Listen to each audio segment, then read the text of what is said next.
Moi, je voulais juste vous proposer un format que j'ai découvert sur The Verge, qui est fait par la directrice artistique de The Verge et qui est consacré à la surveillance des enfants, à l'utilisation de la technologie pour la surveillance des nourrissons.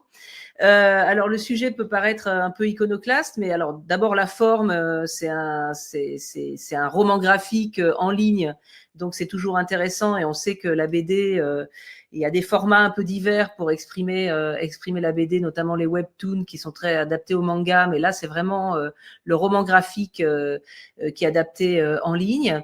Le roman graphique s'attache en fait à tout ce qu'on a mis en place et tout ce qu'on met en place comme technologie pour surveiller les enfants et ce que ça appelle chez nous comme relation intime à la tech. Donc, elle évoque tout ce qui est premier baby talk, interphone, etc.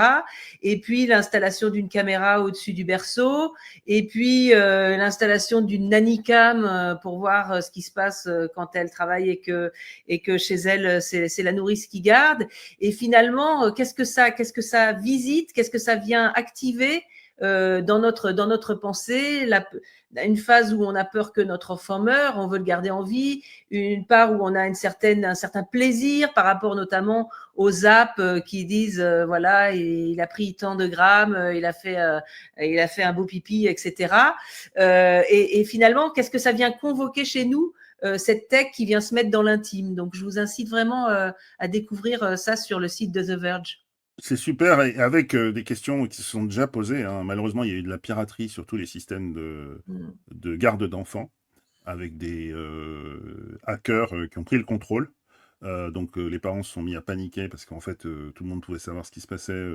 D'autres systèmes aussi assez terrifiants où ils ont fait parler les poupées euh, pour faire paniquer la panique. Parce que, à l'origine, il y a de mauvais esprits ou de la méchanceté presque enfantine, mais derrière, les parents se retrouvent avec une poupée dont ils ont perdu le contrôle ou quelqu'un qui est dans la chambre de l'enfant et qui fait ça pour s'amuser. C'est la même chose que ce qui se passe pour les voitures.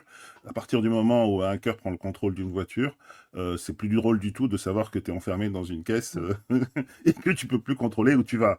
Et donc le risque de toute cette irruption de la tech dans la vie, il y a un énorme risque de cybersécurité qui malheureusement n'existera que quand il y aura des accidents ou des prises de contrôle. Et puis il y a aussi sans aucun doute une nouvelle répartition des tâches dans la vie. Hein, parce qu'effectivement, si on peut savoir ce qui se passe, on l'avait vu alors paradoxalement pendant le Covid, avec, je crois, il y avait beaucoup de gens qui ont adopté des animaux, qui ont été des animaux pendant le Covid. Et quand le Covid s'est arrêté, on a eu des systèmes de surveillance de ce qui se passait quand ton animal restait à la maison tout seul sans toi.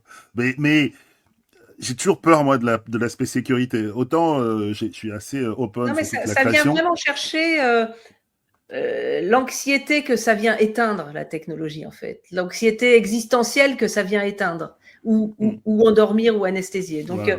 c'est plus quelque chose sur l'intime, et je trouve que c'était très intéressant. Ah oui, oui, mais en plus, ça a l'air très beau ce qu'elle a fait, donc Mm. ça donne envie d'y aller. Merci.